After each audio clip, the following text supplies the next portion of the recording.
harusnya nggak menjadi besar dan kemudian dikonsumsi sama publik kayak sekarang. Yang gue sayangkan di sini ada pihak luar yang diduga memanfaatkan Loli yang lagi crash sama ibunya. Siapa sosok yang disebut?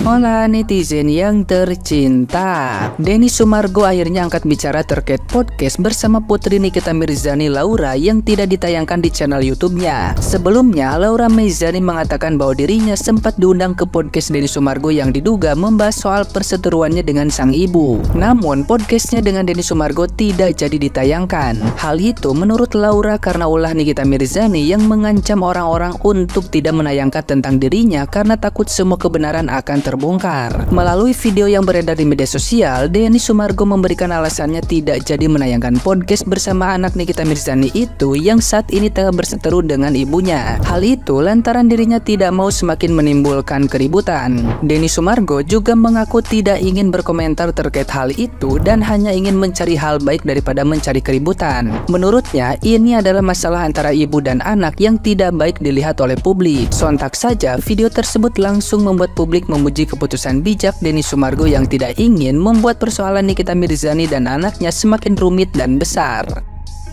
Nah, gimana nih menurut netizen yang terhormat? Silahkan berkomentar ya. Sepanjang ini udah kayak trek tronton, kayak kereta api, bener. Nih, inti kesimpulannya di IG story ini si Loli tuh bilang ya, selama ini setiap dia diundang ke podcast atau acara apapun, pihak podcast ini selalu motong-motong gitu loh. Apa yang diomongin Loli, ada beberapa yang gak boleh ditampilin katanya karena diancam sama Nikita Mirzani. Kalau masih ditampilin nih, pihak krunya bakal dilaporin ke polisi. Itu kata Loli. Cuma ya nggak tahu lah ya kalian percaya atau enggak, soalnya kalau di aku udah nggak terlalu percaya lagi gara-gara masalah yang di luar negeri itu, yang dia katanya dapat beasiswa padahal umurnya aja belum bisa kuliah, terus dia pulang katanya memang sengaja mau minta maaf padahal karena dideportasi. Kayak ya udah males aja gitu loh. Cuman yang bikin aku kayak kecewa gitu ya, kayak di IG story ini si Loli itu malah menunjukkan kalau dia tuh mau perang lawan mamanya gitu loh. Kayak sekecintaan itu kah kamu sama Fadel, Loli? Padahal kemarin katanya udah niat minta maaf. Kayak niat gak sih minta maaf? Sekarang udah berubah lagi nih. Di IG story ini si Loli tuh kayak, ini saatnya gue ngomong nih. Gue udah gak bisa diem lagi karena semakin gue diem Nikita Mirzani makin keterlaluan. Kayak seakan-akan kayak gitu. Kayak astaga Loli, demi seorang Padel Kodel, kamu bisa-bisanya jadi anak durhaka. Padahal udah jelas-jelas Fadel ya, kesibukannya tuh ngechatin cewek sana, cewek sini, cewek sana, cewek sini. Udahlah gak ngerti lagi aku sama Loli.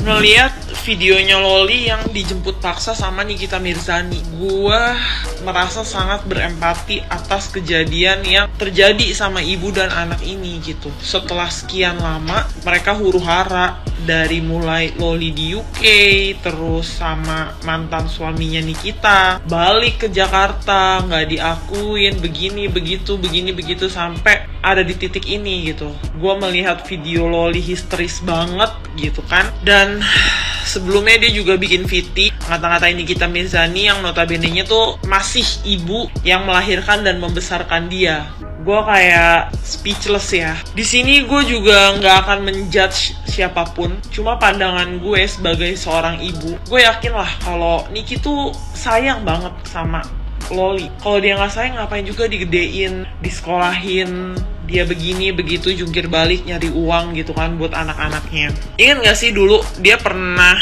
ada buat video di YouTube sama Loli di kamar gitu. Nah di situ Loli ditanya, dia malu nggak punya ibu kayak Nikita Mirzani? Dia jawab, nggak pernah malu. Orang-orang nggak tahu gimana Mimi di rumah. Mimi di rumah tuh bener-bener udah ngejalanin tugasnya sebagai seorang ibu. Konflik ibu dan anak tuh akan selalu ada menurut gua. Apalagi di usia Loli yang saat ini tuh puber, kenal laki-laki, dan sisi memberontaknya tuh pasti ada. Sisi dia mau didengar sebagai orang dewasa gitu kan, masa transisinya dia. Sisi si anak mulai merasa bahwa gue sekarang udah gede, punya pandangan sendiri, mau dihargain. Memang sebagai orang tua tuh nggak mudah banget gitu. Dari anak kecil sampai dia mulai beranjak gede, sampai remaja, sampai benar-benar dia dewasa. Kita tuh harus lebih sabar dan mengerti masa transisi anak ini, dan harusnya nggak menjadi besar dan kemudian dikonsumsi sama publik kayak sekarang. Yang gue sayangkan di sini ada pihak luar yang diduga memanfaatkan Loli yang lagi crash sama ibunya. Siapa? Sosok yang disebut sebagai pacarnya. Katanya dihidupin sampai ratusan juta, dibayarin kuliahnya, dibeliin PS sama Loli dan lain-lain. Jadi tuh katanya pacarnya ini tuh memanfaatkan kondisi Loli yang lagi ribut-ribut ini sama orang tuanya untuk kayak memberikan insight-insight yang kurang baik lah. Dan keluarganya si pacar ini juga tahu akan hal tersebut, malah bahkan ikut menikmati uangnya gitu kan. Ini pandangan gue dari out of the box ya. Gimana pun ibu dan anak ribut, selamanya akan tetap jadi ibu dan anak. Jadi menurut gue kalau si laki-laki ini beneran orang baik, dia beneran serius sama si Loli, keluarganya juga, keluarga laki-laki ini beneran baik, dia pasti tidak akan mensupport keributan ini berlangsung dalam waktu yang lama gitu. Dia akan berusaha untuk mendamaikan ibu dan anak ini. Laki-laki ini juga nggak akan sih menurut gue ya klarifikasi sana-sini di media. Dia akan ketuk pintu ke rumahnya Nikita, ya dicaci maki, ya udah terima aja gitu. Kalau lu memang laki-laki yang gentle, lu akan menghadapi semuanya itu. Lu akan meluruskan di depan ibunya Loli, bukan di media. Karena menurut gue netizen tuh nggak butuh tahu apa yang sebenarnya terjadi dalam kericuhan ibu dan anak ini gitu ya. Nggak perlu sampai deep banget lah. Kita ini taunya samperin, bawa keluarga lu. Kalau keluarganya juga tahu dan baik, gue yakin keluarganya juga pasti akan menyarankan hal yang sama. Temuin ibunya Loli, jelasin semuanya apa yang sebenarnya terjadi, dan cobalah lu sebagai orang yang berdiri di tengah gitu, mendamaikan si ibu dan anak ini gitu. Kita bertukar pikiran ya. Kenapa aku suruh kamu manggil aku tante? Aku tuh jauh lebih tua dari Nikmir, walaupun wajahku kayak gini. Gini ya Loli, aku tuh ngamatin kamu udah lama sebenarnya, tapi aku nggak pernah speak up, nggak pernah ikut campur urusan kalian. Aku mencoba memahami baik ibumu, baik kamu. Sekarang gini deh, aku coba memahami kamu ya. Taruhlah menurut pandangan kamu, ibumu tuh nggak baik, ada salah sama kamu, ibumu parentingnya menurut kamu buruk. Tapi Loli bisa jujur nggak? Kita kalau mau nilai orang tuh harus secara jujur ya, secara jangan cuma scoop kecil. Seburuk-buruknya Niki tuh seburuk apa sih maksudnya Loli? Loli pernah lihat nggak di tempat lain, mungkin itu di berita, ada anak-anak tuh yang betul-betul memang diperlakukan dengan buruk. Tante baca ada berita di Jaktim, ibu yang PLCH ke anaknya.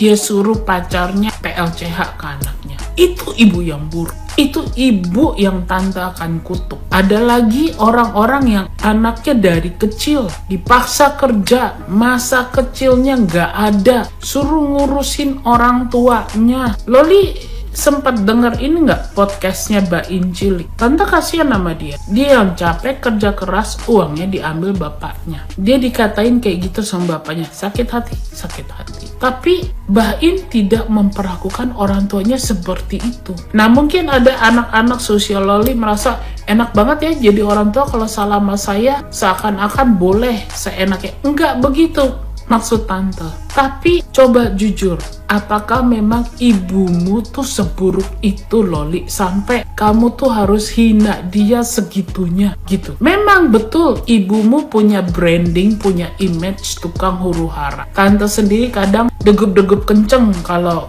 ngelihat Nikmir tuh udah merepet gitu ya. Oke. Tapi kalau soal parenting, tante tuh setuju sama ibumu. Terlepas ibumu masa lalunya gimana kek, apa gimana kek, namanya seorang ibu, dia nggak kepengen anaknya hidupnya rusak. Itu ibu yang waras ya. Kalau ibu yang nggak waras, tante nggak tahu deh. Wajar kalau Niki tuh pengennya kamu fokus sekolah. Usia kamu ini masih anak di bawah umur. Ini berlaku untuk semua anak-anak di luar sana ya, bukan Loli doang. Kalian kalau masih di bawah umur, lebih baik fokus sekolah. Tante nggak ngelarang kalau kalian mau berteman dengan banyak orang, mau berteman dengan lawan jenis. Tapi ada batasannya. Kenapa? Biar kalian nggak rugi. Apalagi kalau kalian tuh anak perempuan. Ya, ini Iya, mamamu tuh kalau tante bilang lumayan sabar. Loli bahkan gak mau manggil dia ibu. Loli ngomongnya elu gue. Bahkan ada kata kebun binatangnya. Tapi selama tante lihat mamamu ngomel di sosmed, mamamu tidak pernah ngatain kamu kebun binatang loh. Ya, mamamu tidak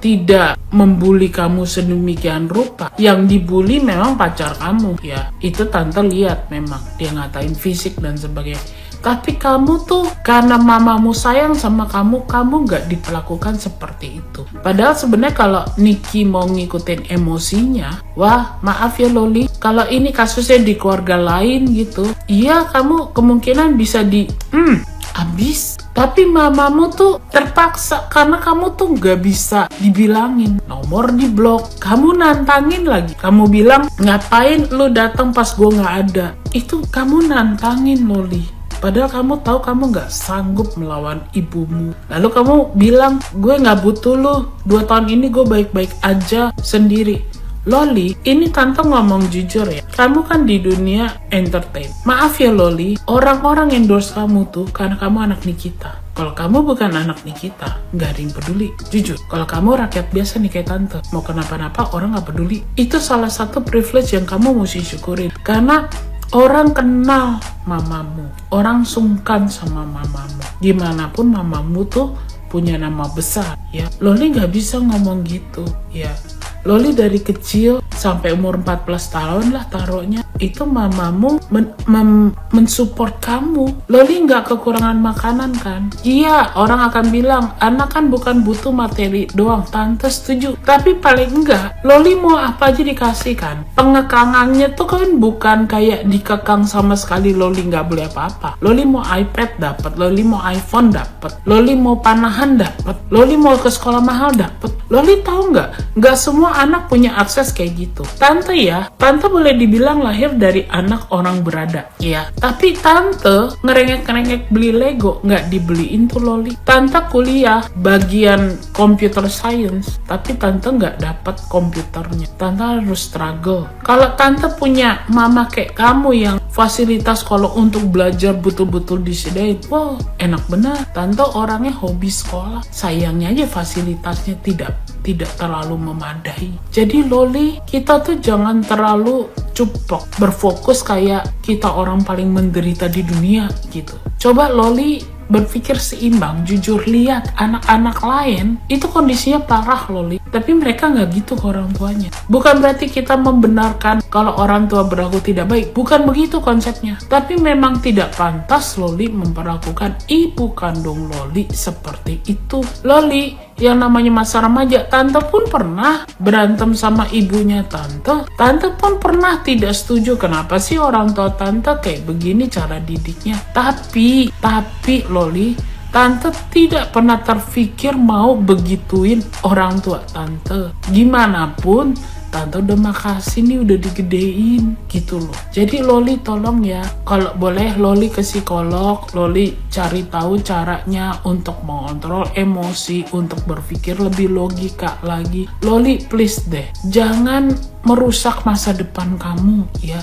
Kalau boleh tolonglah Loli. Yang penting tuh pendidikan Loli. Pendidikan, kamu punya kerjaan yang bagus, itu aja. Nanti kalau yang namanya pasangan hidup, jamin deh, nanti kamu akan ketemu orang yang lebih baik, yang tepat buat kamu. Tapi kalau yang sekarang tante nggak setuju, kamu tuh masih anak-anak, itu namanya orang dewasa memanipulasi kamu, grooming kamu. Apalagi kalau sampai kamu diajak pergaulan bebas, itu udah salah menurut undang-undang Loli. Nggak ada bener-benernya. Kalau kamu ngerasa semua tuduhan ini salah, harusnya kamu bersikap tenang dan kasih buktinya. Tapi jangan bersikap seperti ini, dan tolong anak-anak lain jangan tiru ini.